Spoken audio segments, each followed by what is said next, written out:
Hare Krishna, Hare Krishna,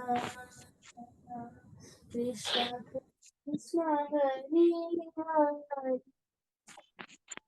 Hare Rama, Hare Rama, Rama Rama, Hare Hare.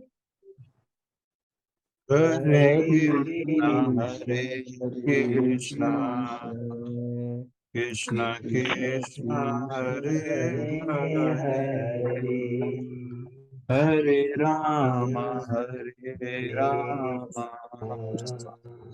Rama Rama, Hare Hare.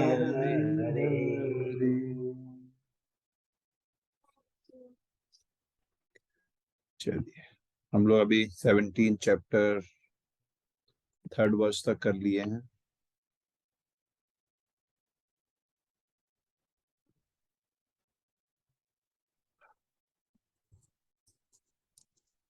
Arjun ने जो है पूछा है कि जो है जो लोग शास्त्रों के नियमों के अनुसार पूजा पाठ नहीं करते या भगवान को नहीं मानते हैं, उनकी कैसी स्थिति होती है, सतोगुण में होते हैं, रजोगुण में होते हैं या फिर तमोगुण में होते हैं। तो भगवान ने बताना शुरू किया है 2nd और 3rd वर्ष में जो है बताया है कि प्रकृति के अनुसार उनका नेचर होता है, उसी प्रकृति से वो जो है जुड़ करके अपने नेचर के अनुसार कामों को कर रहे होते हैं, मगर वो चेंज कर सकते हैं अगर उनको जो है सही संग मिले या गुरु की गुरु का सानिध्य प्राप्त हो। और अब आगे 4th में बताएंगे कैसे क्या करना है, करते हैं। सतोगुणी व्यक्ति देवताओं को पूजते हैं, रजोगुणी यक्षों व राक्षसों की पूजा करते हैं, और तमोगुणी व्यक्ति भूत प्रेतों को पूजते हैं। जो पहला क्वेश्चन था पहले वर्ष में 17 था, उसका डायरेक्ट आंसर अगर आप देखिए तो यहाँ पे हुआ है शुरुआत। जो सतोगुण में होते हैं, जो गुडनेस में होते हैं, वो देवताओं को पूजते हैं। जो रजोगुण में होते हैं वो यक्षों व राक्षसों को पूजते हैं, और जो तमोगुणी होते हैं भूत प्रेतों को पूजते हैं। यहाँ यक्ष जो होते हैं ये राक्षसों का जो बेटर, राक्षसों के अंदर जो बेटर लोग हैं उनको कह सकते हैं यक्ष। जैसे कुबेर जो है यक्ष कहलाता है, और कुबेर के अंडर में जितने भी लोग हैं वो सब यक्ष हैं। तो उनको जो है रजोगुणी लोगों का पूजा होती है। और जो शुद्ध सतोगुण में होते हैं उसके लिए भागवतम में नीचे लिखा है, इन्होंने एक्सप्लेन किया, एक लाइन में पढ़ देता हूँ। 4.4 कैंटोस का 3rd चैप्टर का 23rd वर्स है, सत्वम विशुद्धम वसुदेव शब्दितम। जो व्यक्ति सतोगुणी मतलब शुद्ध सतोगुण में होता है वो वासुदेव की पूजा करता है। तात्पर्य यह है कि जो लोग गुणों से पूर्णतः शुद्ध हो चुके होते हैं और दिव्य पद को प्राप्त करते हैं, वही भगवान की पूजा कर पाते हैं। तो ये है वो गई शुद्ध सतोगुण की बात। वासुदेव मतलब भगवान कृष्ण। 5th, अच्छा हमने वर्ष नहीं किया क्या? सॉरी, मोहन जी ने पढ़ा नहीं क्या? Sorry sorry sorry. Fourth, Mohan ji 4th, 5th and 6th सारा पढ़ा लिया अब आप। सो सारा पढ़ो। हाँ फोर्थ जी, fifth 4th six 4th okay. पहले जी। या यजन्ते सात्विका देवान् रक्षांसि राजसाः प्रेतान् भूतगणांश्चैने यजन्ते तामसा जनाः। जी, इसका तो हमने कर लिया कि सतोगुणी व्यक्ति क्या करते हैं, रजोगुणी और तमोगुणी। अब अगला 5th and 6th प्लीज।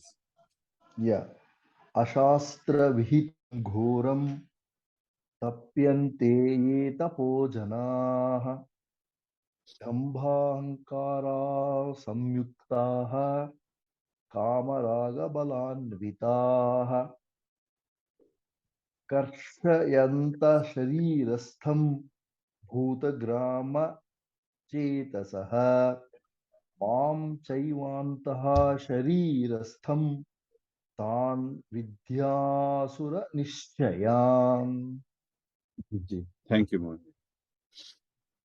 फिर आगे भगवान बता रहे हैं, जो लोग दंभ तथा अहंकार मतलब घमंड और अहंकार से अभिभूत होकर शास्त्र विरुद्ध कठोर तपस्या और व्रत करते हैं, जो काम तथा आसक्ति द्वारा प्रेरित होते हैं, जो मूर्ख हैं और जो शरीर के भौतिक तत्वों को तथा शरीर के भीतर स्थित परमात्मा को कष्ट पहुंचाते हैं, वह असुर कहे जाते हैं।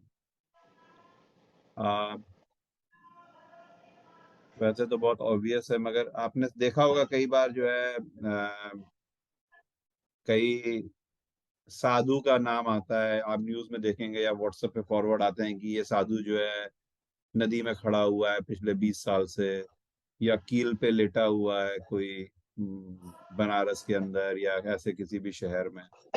तो उस तरीके के व्यक्तियों की बात हो रही होती है कि वो लोग जो है शास्त्रों के विरुद्ध तपस्या और व्रत कर रहे होते हैं या व्रत हो रहा होता है। अभी यहाँ पे तपस्या की बात कर लेते हैं। इस तरीके की जो तपस्या है ये शास्त्रों के विपरीत है एक्चुअली। इसके बारे में कहीं कुछ बताया नहीं गया है, मतलब बताया मतलब गीता में डायरेक्ट बोल रहे हैं। जो काम और आसक्ति के द्वारा प्रेरित होते हैं, जो मूर्ख होते हैं, वो इस तरीके से जो है कष्ट करते हुए, कष्ट लेते हुए इस तरीके की जो तपस्या करते हैं कि खड़े हुए हैं या बैठे हुए हैं या अजी अलग अलग। पता नहीं आपने सुना है कि नहीं, मगर मैंने तो कई फॉरवर्ड्स देखे हुए हैं, आपने भी देखे होंगे। और भी इस तरीके की और भी तपस्याएं हैं। इस तरीके की जो चीजें हैं ये जो है शास्त्रों के विरुद्ध है और इस तरीके के लोगों के लिए बोला गया है कि ये मूर्खता का काम है। दो समाज में भले उनका नाम हो जाए और बहुत बहुत ही लगे कि बहुत ही पहुंचा हुआ वो जो है साधु है या बहुत बड़ा भक्त है या इस तरीके का, मगर शास्त्रों के तो विरुद्ध है। तो वही हम लोग कल बात भी कर रहे थे ना, कल या परसों की, जो समाज कह रहा है वो हमारा जो है डिसीजन हमारे डिसीजन को नहीं इफेक्ट करना चाहिए, क्योंकि वो जो शास्त्र कह रहे हैं उससे समझना पड़ेगा। अब शास्त्र लोगों ने पढ़े नहीं हुए हैं इसलिए लोगों को लगता है कि वही सही है। फिर एक चीज इन्होंने बोली है व्रत। जो व्रत भी इस तरीके से करते हैं वो भी शास्त्रों के विरुद्ध है। इसका एग्जाम्पल मुझे एकदम से आया था, नीचे नीचे लिखा हुआ है, राजनीतिक व सामाजिक उद्देश्य के लिए जो व्रत किए जाते हैं। देखिए कई बार ना कि वो धरना करते हैं फिर व्रत कर लेते हैं लोग, भूख हड़ताल पे बैठ जाते हैं। भूख हड़ताल पे बैठ जाते हैं। देखिए उसके बारे में क्या बोला गया, ये शास्त्रों के विरुद्ध है ना। और का तो नहीं पता, दिल्ली वाला तो कोई नहीं है, एक ही है, तो चलिए उनको तो हरा सकते हैं। या आपके केजरीवाल जी जो है भूख हड़ताल पे बैठ जाते थे पहले, है ना। तो अब ये क्या है, इनके बारे में बोला गया है ये लोग जो है मूर्ख हैं और आसुरी प्रवृत्ति के हैं, है ना। शास्त्र बोल रहा है, देखिए गीता बोल रही है, हम तो बोल नहीं रहे। अब वोट किसको भी दीजिए आप लोग, दिल्ली वाले। मगर ये जो है इसका उद्देश्य जो है व्रत और तपस्या का भगवान को प्लीज करना है, ना कि सामाजिक सामाजिक चीजों के लिए ये करना चाहिए। उसके लिए और भी तरीके शास्त्रों में बताए गए होंगे। तो इस तरीके से फालतू में जो है, आकाशी का तो व्रत किया नहीं होगा उसने आज तक, शायद ही किया होगा कभी। मगर हाँ ये है कि वो अभी भी चीज छोटी सी हो तो उसके लिए खड़ा, मतलब कोई भी, उनकी बात नहीं कर रहा हूँ, चाहे वो बीजेपी का लीडर हो, चाहे वो कांग्रेस का हो, चाहे वो एपी का हो, या जो भी हो साउथ में जो भी लीडर्स होंगे। इस तरीके की जो चीज की गई है या तपस्या की गई है, इसका जो है भगवान ने जो है खंडन किया है और बोला है कि ये जो है असुरी प्रवृत्ति के लोग या मूर्ख लोग जो होते हैं वो इस तरीके से करते हैं और इससे जो है परमात्मा को जो है कष्ट होता है। अब ये मुझे नहीं पता कैसे होता है, मगर जो परमात्मा भगवान के अंदर, शरीर के अंदर आत्मा और परमात्मा बैठी हुई है, उसको जो है कष्ट होता है। और फिर ऐसे लोगों को भगवान आगे इसमें एक्सप्लेन किया है इन्होंने, भगवान ऐसे लोगों को आसुरी व्यक्तियों के लिए ही जन्म लेने के लिए बाध्य करते हैं। फलस्वरूप वे भगवान के संग के साथ के अपने संबंध को जाने बिना जन्म जन्मांतर आसुरी जीवन में रहते हैं। किंतु यदि ऐसे व्यक्ति इतने भाग्यशाली होते, अगर कोई इनमें किसी का भाग्य खुल जाए तो उनको उनके गुरु का मार्गदर्शन मिल जाता है और उससे फिर वो वापस जो है वैदिक ज्ञान के मार्ग पर आ जाते हैं और इस भव बंधन से छूटकर अंत गुत्या परम गति को प्राप्त होते हैं। ठीक है, चलिए यहाँ खत्म करते हैं। आगे फिर वो बताएंगे कि कैसे तमोगुणी व्यक्ति क्या खाता है, फिर तमोगुणी या रजोगुणी या सतोगुणी, फिर आगे क्या वो किस तरीके से भगवान का जो है यज्ञ करता है, किस तरीके से दान देता है, ये सब आगे वो भगवान